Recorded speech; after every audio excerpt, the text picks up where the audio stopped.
over 5 lakh population, that is tier 2, tier 3 cities, which have expanded to become growth centers. Public capital expenditure has increased manifold from 2 lakh crore in 2014-15 to an allocation of 11.2 lakh crore in BE 25-26. In this coming year, that is financial year 2026-27, I propose to increase it to 12.2 lakh crores to continue the momentum. To strengthen the confidence of private developers regarding risks during infrastructure development and construction phase, I propose to set up an infrastructure risk guarantee fund to provide prudentially calibrated partial credit guarantee to lenders. Over the years, RITES have emerged as a successful instrument for asset monetization. I propose to accelerate recycling of significant real estate assets of the CPSEs through the setting up of dedicated RITES. To promote environmentally sustainable movement of cargo, I propose to 1. Establish new dedicated freight corridors connecting Dankuni in the east to Surat in the west. Operationalize 20 new national waterways over the next 5 years. Starting with National Waterways 5 in Orissa to connect mineral-rich areas of Talcher and Angul and industrial centers like Kalinga Nagar to the ports of Paradeep and Dhamra. Training institutes will be set up as regional centers of excellence for development of required manpower for these waterways. This will benefit youth in the entire stretch of the waterways to train and acquire skills. Further, a ship repair ecosystem catering to inland waterways will also be set up at Varanasi and Patna. And C, launch a coastal cargo promotion scheme for incentivizing a modal shift from rail to road to increase the share of inland waterways and coastal shipping from 6% to 12% by 2047. To enhance last mile and remote connectivity and promote tourism, I propose to give incentives to indigenize manufacturing of seaplanes. A seaplane VGF scheme will be also introduced to provide support for operations. Carbon capture, utilization and storage. Aligning with the roadmap launched in December 2025, the carbon capture, utilization and storage technologies at scale will achieve higher readiness and in end-use application across 5 industrial sectors, including power, steel, cement, refineries, and chemicals. An outlay of 20,000 crore is proposed over the next 5 years for this purpose. City economic regions. Cities are India's engines of growth, innovation, and opportunities. We shall now focus on tier 2, tier 3 cities, and even temple towns, which need modern infrastructure and basic amenities. This budget aims to further amplify the potential of cities to deliver the economic power of agglomerations by mapping city economic regions based on their specific growth drivers. An allocation of 5,000 crore per CER over 5 years is proposed for implementing their plans through a challenge mode with a reform-cum-result-based financing mechanism. In order to promote environmentally sustainable passenger systems, we will develop 7 high-speed rail corridors between cities as growth connectors, namely Mumbai to Pune, Pune to Hyderabad, Hyderabad to Bengaluru, Hyderabad to Chennai, Chennai to Bengaluru, Delhi to Varanasi, Varanasi to Siliguri.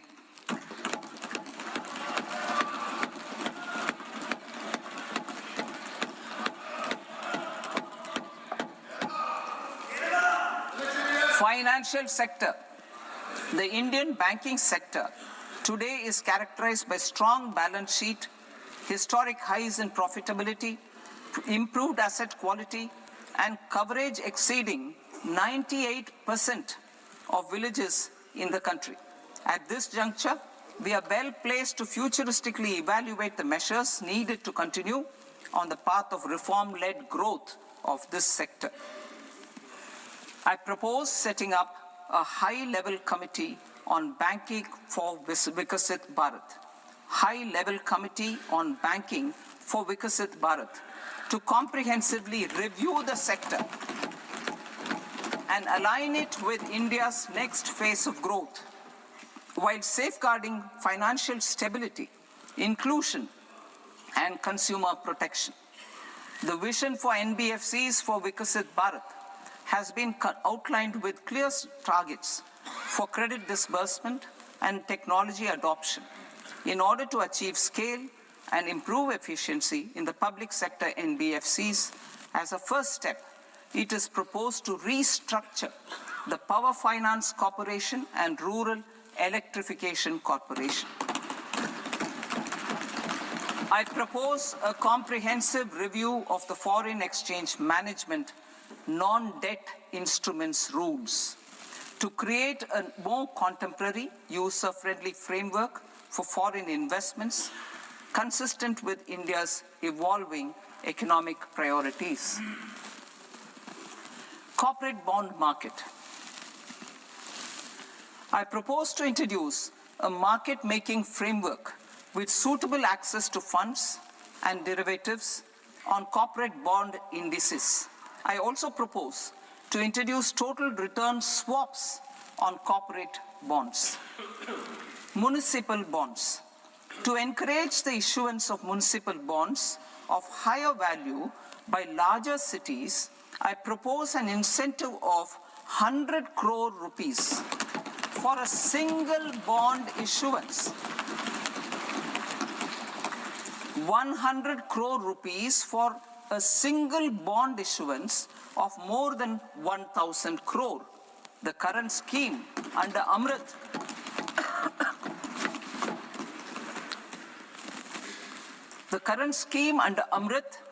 which incentivizes issuances up to 200 crores only, will also continue to support smaller and medium towns. That will also continue to support the smaller and medium towns. Ease of doing business. Individual persons resident outside India, PROI, will be permitted to invest in equity instruments of listed Indian companies through the Portfolio Investment Scheme.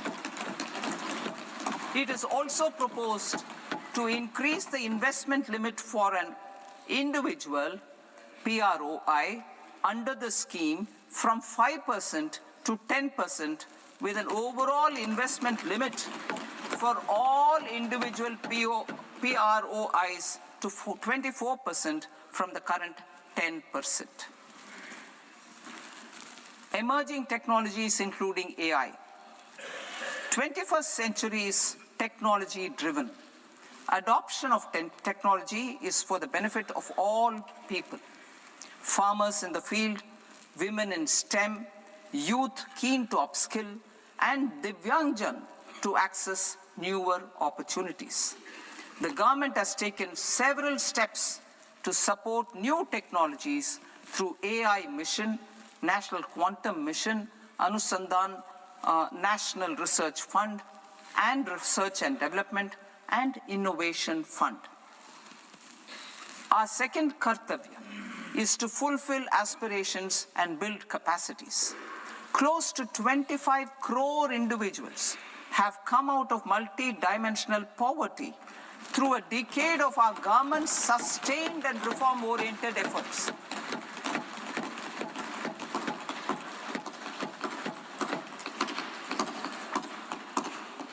Our government has therefore decided to place a renewed emphasis on the service sector to provide a pathway to fulfilling aspirations of a youthful India with the following measures. I propose to set up a high-powered Education to Employment and Enterprises Standing Committee to recommend measures that focus on services sector as a core driver of Vikasit Bharat.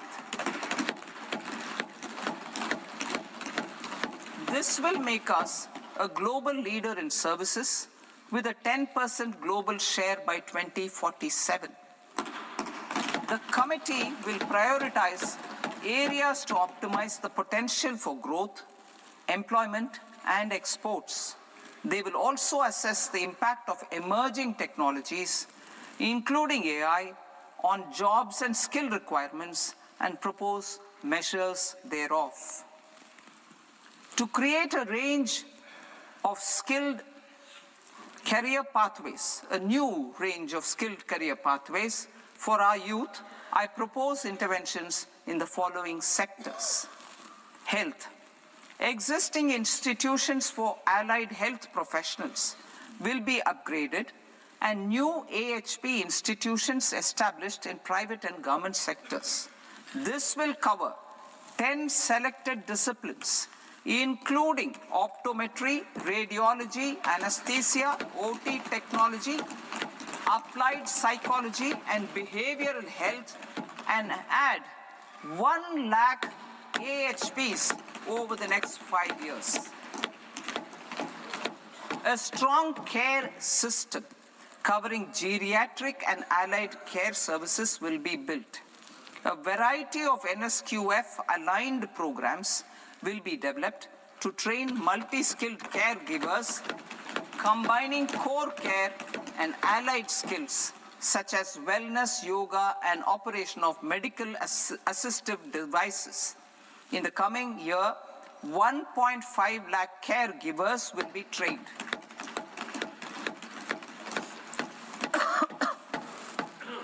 Hubs for medical value tourism.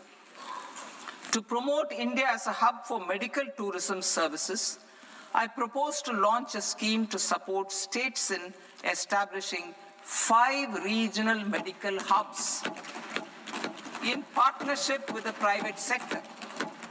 These hubs will serve as integrated healthcare complexes that combine medical, educational, and research facilities. They will have Ayush centers, medical value tourism facilitation centers, and infrastructure for diagnostics, post-care, and rehabilitation. These hubs will provide diverse opportunities, job opportunities for health professionals, including doctors and AHPs. Ancient Indian yoga, already respected in several parts of the world, was given a mass global recognition when Honorable Prime Minister took it to the UN. Post-COVID, Ayurveda gained a similar global acceptance and recognition. Exporting quality Ayurveda products helps farmers who grow the herbs and youth who process the products. To meet growing global demand, a few more steps are being taken. I propose to, 1, set up 3 new All India Institutes of Ayurveda. 2, upgrade Ayush pharmacies and drug testing labs for higher standards of certification ecosystem and make available more skilled personnel. 3, upgrade the WHO Global Traditional Medicine Center in Jamnagar to bolster evidence-based research, training, and awareness for traditional medicine. Animal husbandry. Livestock contributes to close to 16% of farm income, including of poor and marginal households.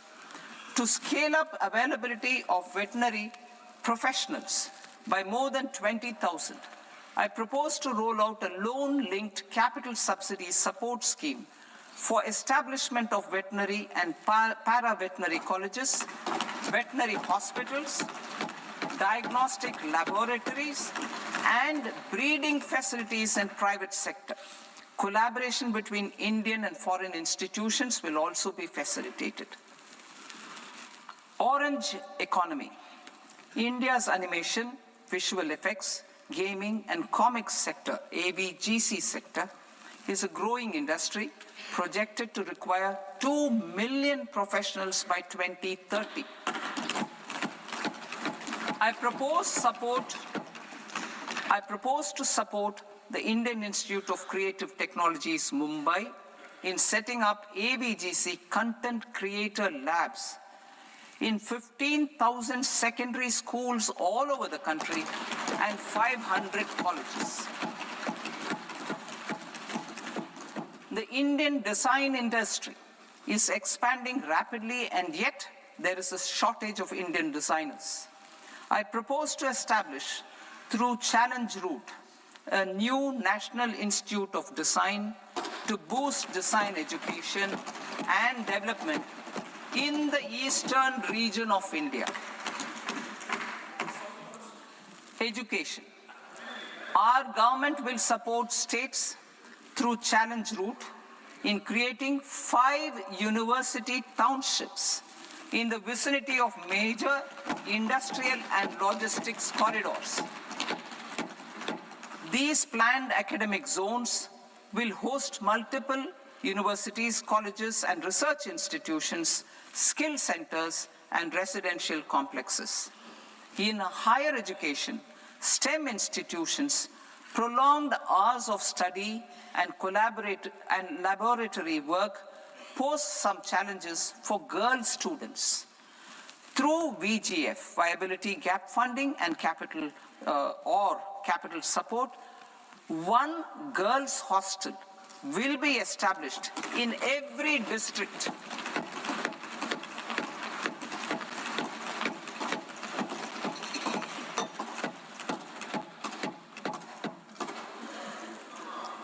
To promote astrophysics and astronomy via immersive experiences.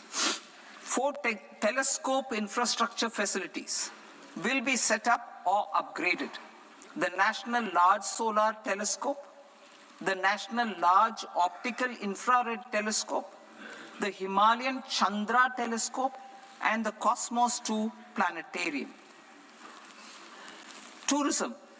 The tourism sector has the potential to play a large role in the employment generation, forex earnings, and expanding the local economy. I propose to set up a National Institute of Hospitality by upgrading the existing National Council for Hotel Management and Catering Technology. It will function as a bridge between academia, industry, and government. I also propose a pilot scheme for upskilling 10,000 guides in 20 iconic tourist sites through a standardized, high-quality, 12-week training course in hybrid mode in collaboration with the Indian Institute of Management. A national destination digital knowledge grid will be established to digitally document all places of significance, cultural, spiritual, and heritage. This initiative will create a new ecosystem of jobs for local researchers, historians, content creators, and technology partners. India has the potential and opportunity to offer world-class trekking and hiking experience. We will develop ecologically sustainable mountain trails in Himachal Pradesh, Uttarakhand, and Jammu Kashmir. Also in Araku Valley in the Eastern Ghats and Podigai Malai in the Western Ghats. Turtle trails along key nesting sites in the coastal areas of Odisha Karnataka and Kerala. And 3, bird watching trails along the Pulikat Lake in Andhra Pradesh, Tamil Nadu. It's on the border. Under the visionary leadership of Honorable Prime Minister, we established the International Big Cat Alliance in 2024. This year, India is hosting the first ever Global Big Cat Summit, where heads of governments and ministers from 95 range countries will deliberate on collective strategies for conservation. Heritage and culture tourism. I propose to develop 15 archaeological sites, including Lothal, Dolavira, Rakhi Gadi, Adichanallur, Saranath, Hastinapur, and Leh Palace into vibrant experiential cultural destinations. Excavated landscapes will be open to the public through curated walkways. Immersive storytelling skills and technologies will be introduced to help conservation labs, interpretation centers, and guides. The sports sector provides multiple means of employment, skilling, and job opportunities. Taking forward the systematic nurturing of sports talent, which is set in motion through the Khelo India program earlier, I propose to launch a Khelo India mission to transform the sports sector over the next decade. The mission will facilitate an integrated talent development pathway supported by training centers, which are foundational, intermediate, and elite levels. B, systematic development of coaches and support staff. C, integration of sports science and technology. D, competitions and leagues to promote sports culture and provide platforms. And E, development of sports infrastructure for training and competition. Our third Kartavya aligns with our vision of Sabka Saath, Sabka Vikas towards Vikasit Bharat. This requires targeted efforts for 1, increasing farmer incomes through productivity enhancement and entrepreneurship, with special attention to small and marginal farmers. B, empowering Divyangjan through access to livelihood opportunities, training, and high-quality assistive devices. C, empowering the vulnerable to access mental health and trauma care. D, focus on the Purvodaya states and the Northeast region to accelerate development and employment opportunities. Fisheries. We will undertake initiatives for integrated development of 500 reservoirs and Amrit Sarovars.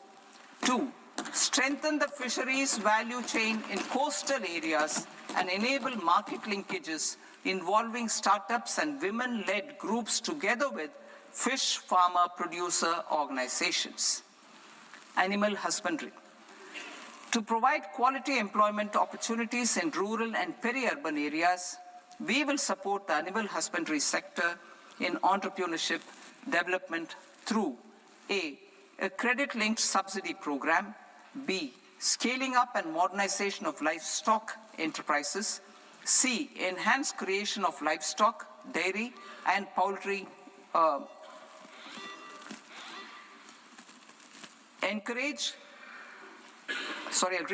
enhanced creation of livestock, dairy, and poultry-focused integrated value chains, and D, encourage creation of livestock farmer-producer organizations. High-value agriculture.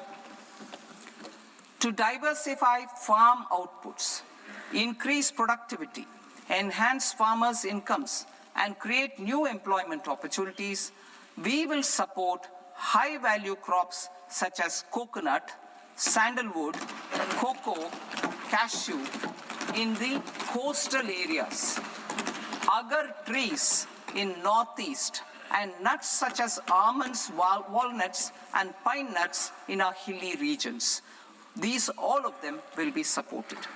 India is the world's largest producer of coconuts. About 30 million people including nearly 10 million farmers, depend on coconuts for their livelihood. To further enhance competitiveness in coconut production, I propose a coconut promotion scheme to increase production and enhance productivity through various interventions, including replacing and non-productive trees with new saplings or plants or varieties in major coconut growing states. A dedicated program is proposed for Indian cashew and cocoa to make India self-reliant in raw cashew and coconut production and processing, enhance export competitiveness, and transform Indian cashew and Indian cocoa into premium global brands by 2030. Sandalwood. Sandalwood is closely linked to India's social and cultural heritage. Our government will partner with state governments to promote focused cultivation and post-harvest processing to restore the glory of the Indian sandalwood ecosystem, to rejuvenate old, low-yielding orchards, and expand high-density cultivation of walnuts, almonds, and pine nuts. We will support a dedicated program to enhance farmer incomes and in bringing value addition by engaging youth. Bharat Vistar, that is virtually integrated system to access agricultural resources. I propose to launch Bharat Vistar, a multilingual AI tool that shall integrate the AgriStack portals and the ICAR package on agricultural practices with AI systems. This will enhance farm productivity, enable better decisions for farmers, and reduce risk by providing customized advisory support. She Marts for rural women-led enterprises. Building on the success of Lakpati Didi program, I propose to help women take the next step from credit-linked livelihoods to being owners of enterprises. Self-help entrepreneur, She Marts will be set up as community-owned retail outlets within the cluster-level federations through enhanced and innovative financing instruments. Empowering Divyangjan. Divyangjan Kaushal Yojana. Information technology, AVGC sectors, hospitality and food and beverages sectors often offer task-oriented and process-driven roles which are suitable for Divyangjan. We will ensure dignified livelihood opportunities through industry-relevant and customized training specific to each Divyangjan group. Divyang Sahara Yojana. Timely access to high-quality assistive devices for all eligible Divyangjan is a fundamental need. I propose to, 1, support the Artificial Limbs Manufacturing Corporation of India, ALIMCO, to set up and to scale up production of assistive devices, invest in R&D and AI integration, strengthen PM Divyasha Kendras, and support setting up of assistive technology marts as modern retail style centers where Divyangjan and senior citizens can see, try, and purchase assistive products. Reaffirming our commitment to mental health and trauma care. There are no national institutes for mental health care in North India. We will therefore set up a NIMHANS 2 and also upgrade national mental health institutes in Ranchi and in Tezpur as regional apex institutions. Emergencies expose families, particularly the poor and vulnerable, to unexpected expenditure. We will strengthen and increase these capacities by 50% in district hospitals by establishing emergency and trauma care centers. Focus on Purvodaya states and northeastern regions. Purvodaya, I propose the development of an integrated East Coast industrial corridor with a well-connected node at Durgapur, creation of 5 tourism destinations in 5 Purvodaya states, and the provision of 4,000 e-buses. Buddhist sites in northeastern region. The northeastern region is a civilizational confluence of Theravada and Mahayana or Vajrayana traditions. I propose to launch a scheme for development of Buddhist circuits in Arunachal Pradesh, Sikkim, Assam, Manipur, Mizoram, and Tripura. The scheme will cover preservation of temples and monasteries, pilgrimage interpretation centers, connectivity, and pilgrim amenities. 16th Finance Commission. On 17th November 2025, the 16th Finance Commission submitted its report to the President. As mandated under Article 281 of the Constitution, the government is to lay the report along with the explanatory memorandum on the action taken report on the recommendations of the Commission in Parliament, which, Sir, Honourable Speaker, you've allowed me to do at the commencement of this session. The government has accepted the recommendation of the Commission to retain the vertical share of devolution at 41%. As recommended by the Commission, I have provided 1.4 lakh crores of rupees to the states for the year 2026-2027 as Finance Commission grants. These include rural and urban local body and disaster management grants. Fiscal consolidation. Government has been delivering on our fiscal commitments consistently without compromising on social needs. To strive towards accepted standards of fiscal management in Budget 25-26, I had indicated that the central government would target reaching a debt-to-GDP ratio of 50 plus or minus 1% by 2030-31. In line with this, the debt-to-GDP ratio is estimated to be 55.6% of GDP in BE 26-27. compared to 56.1% of GDP in RE 25-26. A declining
New Income Tax Act. In July 2024, I announced a comprehensive review of the Income Tax Act 1961. This was completed in a record time, and the Income Tax Act 2025 will come into effect from 1st April 2026. The simplified income tax rules and forms will be notified shortly, giving adequate time to taxpayers to acquaint themselves with its requirements. The forms have been redesigned such that ordinary citizens can comply without difficulty. Ease of living. I propose that any interest awarded by the Motor Accident Claims Tribunal to a natural person will be exempt from income tax, and any TDS on this account will be done away with. I propose to reduce TCS rate on the sale of overseas tour program package from the current 5% and 20% to 2% without any stipulation of amount. I propose to reduce TCS rate for pursuing education and for medical purposes under the Liberalized Remittance Scheme, popularly known as LRS, from 5% to 2%.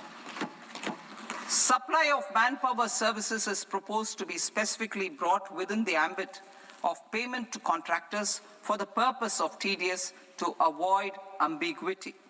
Thus, TDS on these services will be at the rate of either 1% or 2% only.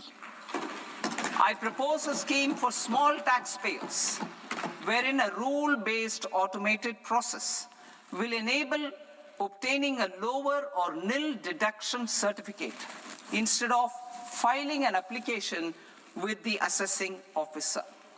For the ease of taxpayer holding securities in multiple companies, I propose to enable depositories to accept Form 15G or Form 15H from the investor and provide it directly to various relevant companies. I propose to extend time available for revising returns from 31st December to up to 31st March with the payment of a nominal fee. I also propose to stagger the timeline for filing of tax returns. Individuals with ITR 1 and ITR 2 returns will continue to file till 31st July, and non-audit business cases or trusts are proposed to be allowed time till 31st August. TDS on sale of immovable property by a non-resident is proposed to be deducted and deposited through resident buyers and his or her PAN-based challan instead of requiring a TAN, which is a temporary accounting number. To address practical issues of small taxpayers like students, young professionals, tech employees, relocated NRIs, and such others, I propose to introduce a one-time 6-month foreign asset disclosure scheme for these taxpayers to disclose income or assets below a certain size. This scheme would be applicable for two categories of taxpayers, namely, A, who did not disclose their overseas income or assets, and B, who disclosed their overseas income and or paid due tax but could not declare the asset acquired. For category A, the limit of undisclosed income or asset is proposed to be up to 1 crore rupees. They need to pay 30% of fair market value of asset or 30% of undisclosed income as tax and 30% as additional income tax in lieu of penalty, and would thereby get immunity from prosecution. For category B, asset value is proposed to be up to 5 crore rupees. Here, immunity from both penalty and prosecution will be available with a payment of fee of 1 lakh rupees. Rationalizing penalty and prosecution. Multiplicity of proceedings are hindrance to the ease of doing business. I propose to integrate assessment and penalty proceedings by way of a common order for both. There will be no interest liability on the taxpayer on the penalty amount for the period of appeal before the first appellate authority, irrespective of the outcome of appeal process. Further, quantum of prepayment is being reduced from 20% to 10% and will continue to be calculated only on core tax demand. As an additional measure for reducing litigation, I propose to allow taxpayers to update their returns even after reassessment proceedings have been initiated, and an additional 10% tax rate over and above the rate applicable for the relevant year. The assessing officer will then use only this updated return in his proceedings. There is already a framework for immunity from penalty and prosecution in the cases of underreporting. I propose to apply this framework for immunity to misreporting too. However, in such a case, the taxpayer will need to pay 100% of the tax amount as an additional income tax over and above the tax and interest due. Penalties for certain technical defaults, such as failure to get accounts audited, non-furnishing of transfer pricing audit report, and default in furnishing statement for financial transactions are proposed to be converted into fee.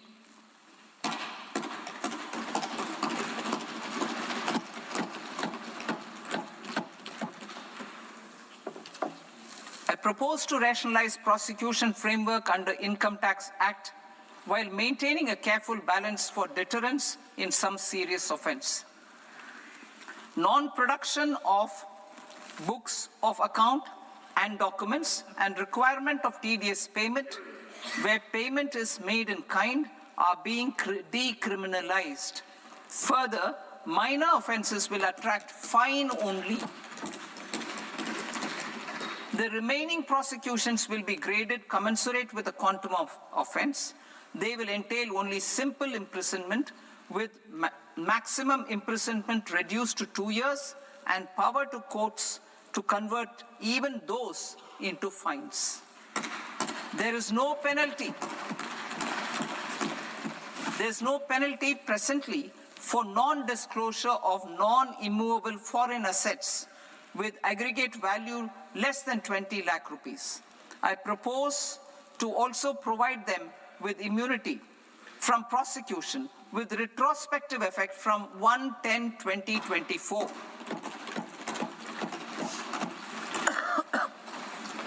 Cooperatives.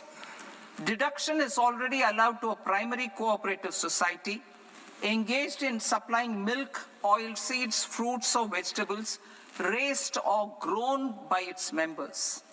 I propose to extend this deduction to also include supply of cattle feed and cotton seed produced by its members. I propose to allow inter-cooperative society dividend income as deduction under the new tax regime to the extent it is further distributed to its members.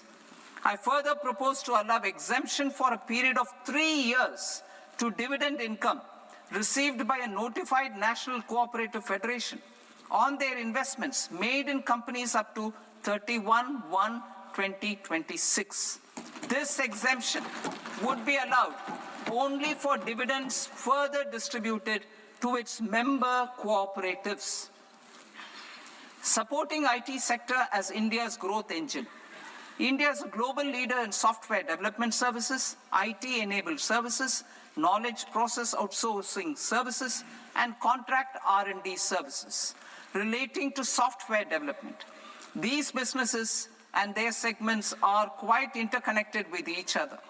All these services are proposed to be clubbed under a single category of information technology services with a common safe harbor margin of 15.5% applicable to all. The threshold for availing safe harbor for IT services is being enhanced substantially from 300 crore rupees to 2,000 crore rupees. Safe harbor for IT services shall be approved by an automated rule-driven process without any need for tax officer to examine and accept the application. Once applied by an IT services company, the same safe harbor can be continued for a period of 5 years at a stretch at its choice. For IT services companies who want to conclude advanced pricing agreement, APA, I propose to fast-track unilateral APA process for IT services and endeavor to conclude it within a period of 2 years. The period of 2 years can be extended by a further period of 6 months on taxpayers' request. I propose to extend the facility of modified returns available to the entity entering APA to its associated entities also. Attracting global business and investment. Recognizing the need to enable critical infrastructure and boost investment in data centers, I propose to provide tax holiday till 2047 to any foreign company that provides cloud services to customers globally by using data center services from India.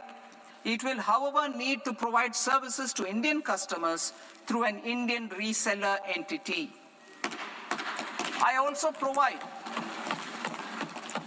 propose to provide a safe harbor of 15% on cost in case the company providing data center services from India is a related entity.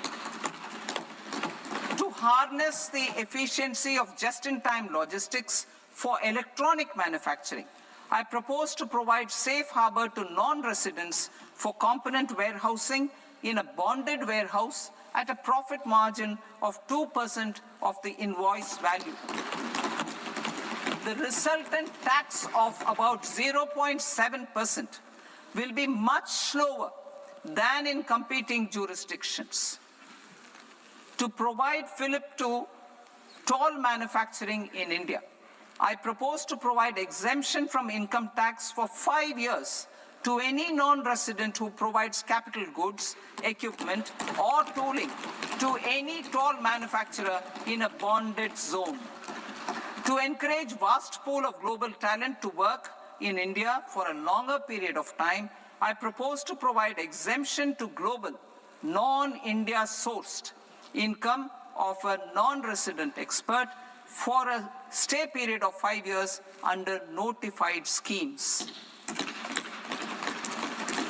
I propose to provide exemption from minimum alternate tax, the MAT, to all non-residents who pay tax on presumptive basis. Tax administration. I propose to constitute a joint committee of Ministry of Corporate Affairs and Central Board of Direct Taxes for incorporating the requirements of income computation and disclosure standards, the ICDS, in the Indian Accounting Standards, IND AS itself. Separate accounting requirement based on ICDS will be done away with from the tax year 27-28. To support Prime Minister Modi's vision of homegrown accounting and advisory firms to become global leaders, I propose to rationalize the definition of accountant for the purposes of safe harbor rules. Other tax proposals. Change in taxation of buyback was brought in to address the improper use of buyback route by promoters. In the interest of minority shareholders, I propose to tax buyback for all types of shareholders as capital gains. However, to disincentivize misuse of tax arbitrage, promoters will pay an additional buyback tax. This will make effective tax 22% for corporate promoters. For non-corporate promoters, the effective tax will be 30%. TCS rate for sellers of specific goods, namely alcoholic liquor, scrap, and minerals will be rationalized to 2%, and that on tendu leaves will be reduced from 5% to 2%. I propose to raise the STT on futures to 0.05% from the present 0.02%. STT on options premium and exercise of options are both proposed to be raised to 0.15% from the present rate of 0.1% and 0.125% respectively. We reformed the taxation landscape for corporates in 2019 by providing them a simplified regime with lower tax rate so that they could productively focus on business rather than on claim of deductions and exemptions. To encourage companies to shift to the new regime, set-off of brought forward MAT credit, minimum alternate tax credit, is proposed to be allowed to companies only in the new regime. Set-off using available MAT credit is proposed to be allowed to an extent of 1/4 of the tax liability in the new regime. MAT is proposed to be made final tax, so there will be no further credit accumulation from 1st April 2026. In line with this change, the rate of final tax is being reduced to 14% from the current MAT rate of 15%. The brought forward MAT credit of taxpayers accumulated till 30th March 2026 will continue to be available to them for set-off as above. Indirect taxes. I shall now take up proposals related to indirect taxes. My proposals for customs and central excise aim to further simplify the tariff structure, support domestic manufacturing, promote export competitiveness, and correct inversion in duty. To continue weeding out long-continuing customs duty exemptions, I propose to remove certain exemptions on items which are being manufactured in India or where the imports are negligible.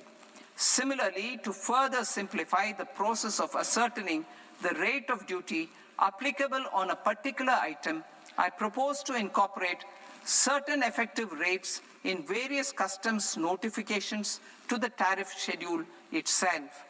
I shall now take up sector-specific proposals. Promotion of exports of marine, leather, and textile products. I propose to increase the limit for duty-free imports of specified inputs used for processing seafoods for export from the current 1% to 3% of FOB value of the previous year's export turnover.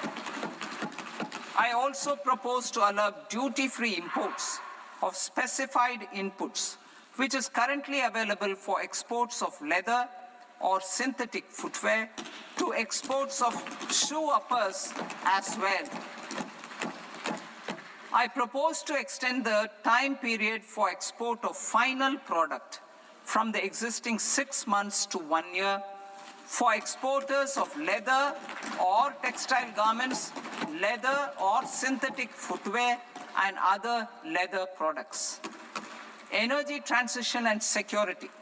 I propose to extend the basic customs duty exemption given to capital goods used for manufacturing lithium-ion cells for batteries to those used for manufacturing lithium-ion cells for battery energy storage systems also.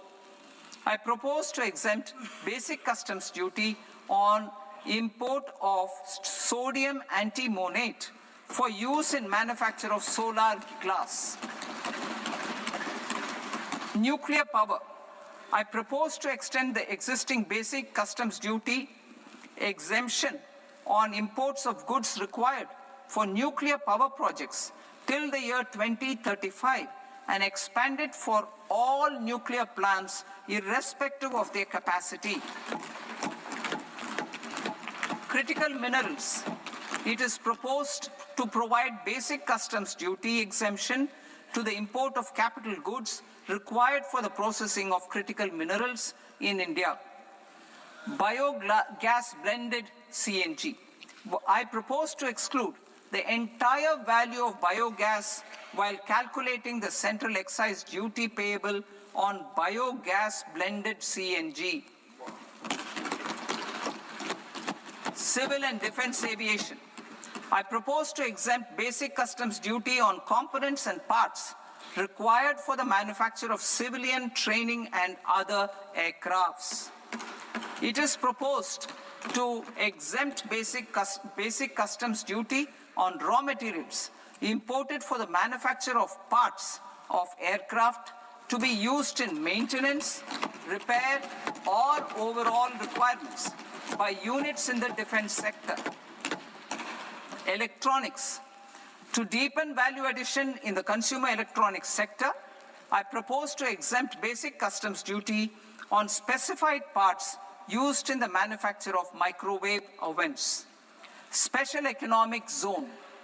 To address the concerns arising about utilization of capacity by manufacturing units in the special economic zones due to global trade disruptions, I propose as a special one-time measure to facilitate sales by eligible manufacturing units in SEZs to the domestic tariff area at concessional rates of duty.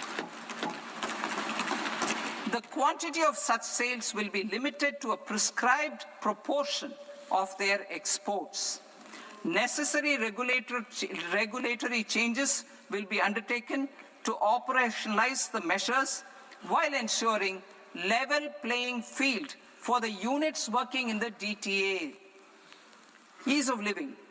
To rationalize the customs duty structure for goods imported for personal use, I propose to reduce the tariff rate on all dutiable goods imported for personal use from 20% to 10%.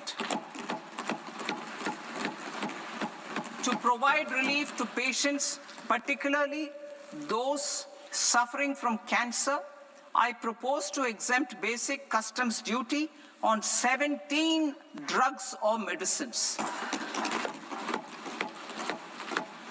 I propose also to add 7 more rare diseases for the purposes of exempting import duties on personal imports of drugs, medicines, and food for special medical purposes used in their treatment. Customs process. India's role and share in the global trade is poised for a major leap in line with our ambition and journey towards Viksit Bharat. In this regard, I propose many measures for custom processes to have minimal intervention for smoother and faster movement of goods and greater certainty to the trade. Trust-based systems. I propose to enhance duty deferral period for Tier 2 and Tier 3 authorized economic operators, known as AEOs, from 15 days to 30 days. I propose to provide eligible manufacturer importers the same duty deferral facility. This should encourage them to get themselves accredited as a full-fledged Tier 3 AEO in due course. To provide greater certainty and for better business planning, I propose to extend validity period of advance ruling binding on customs from the present 3 years to 5 years. In the spirit of the whole of government approach,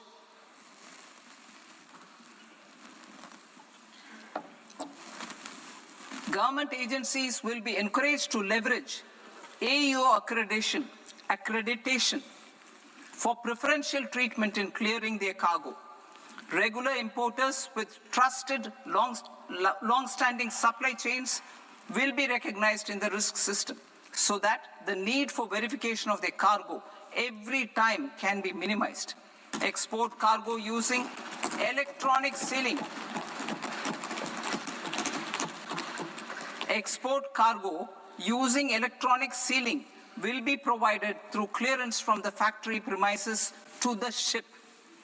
For import of goods not needing any compliance, filing of bill of entry by a trusted importer and arrival of goods will automatically notify customs for completing their clearance formalities. This will enable goods to be released immediately on arrival. The customs warehouse framework will be transformed into a warehouse operator-centric system with a self-declarations, electronic tracking, and risk-based audit. These reforms will move away from the current system of officer-dependent approvals and reduce transaction delays and compliance costs. Ease of doing business. Approvals required for cargo clearance from various government agencies will be seamlessly processed through a single and interconnected digital window by the end of the financial year. Processes involved in clearance of food, drugs, plant, and animal and wildlife products, accounting for about 70% of interdicted cargo, will be operationalized on this system by April 2026 itself. For goods not having any compliance requirement, clearance will be done by customs immediately after online registration is completed by the importer, subject to the payment of duty. Customs integrated system will be rolled out in 2 years as a single integrated and scalable platform for all customs processes.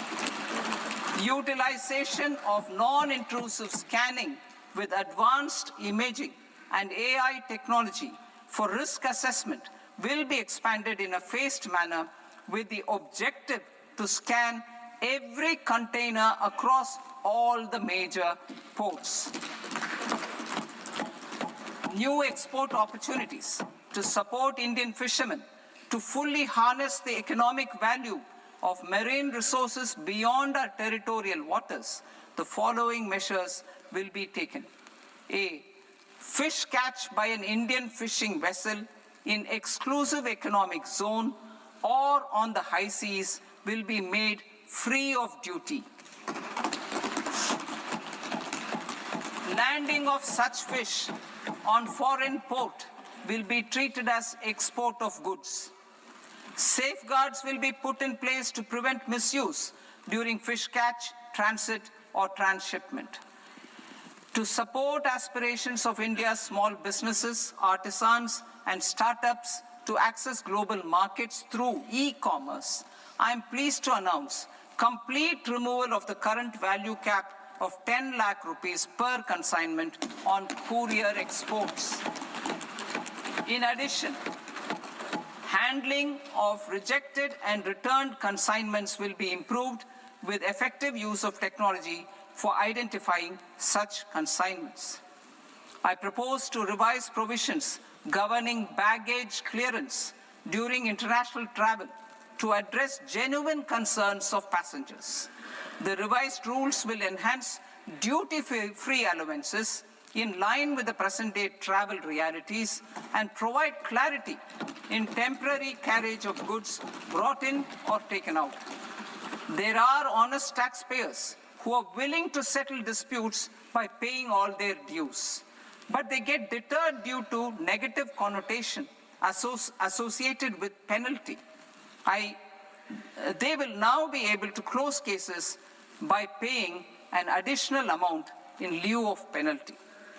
Honorable Speaker, sir, with this, I commend the budget to this august House. Jai Hind.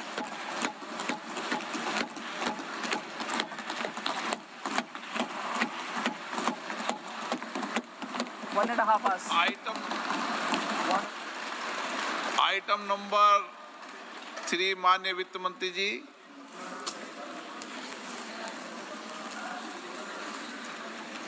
Item number 2, sir. 3.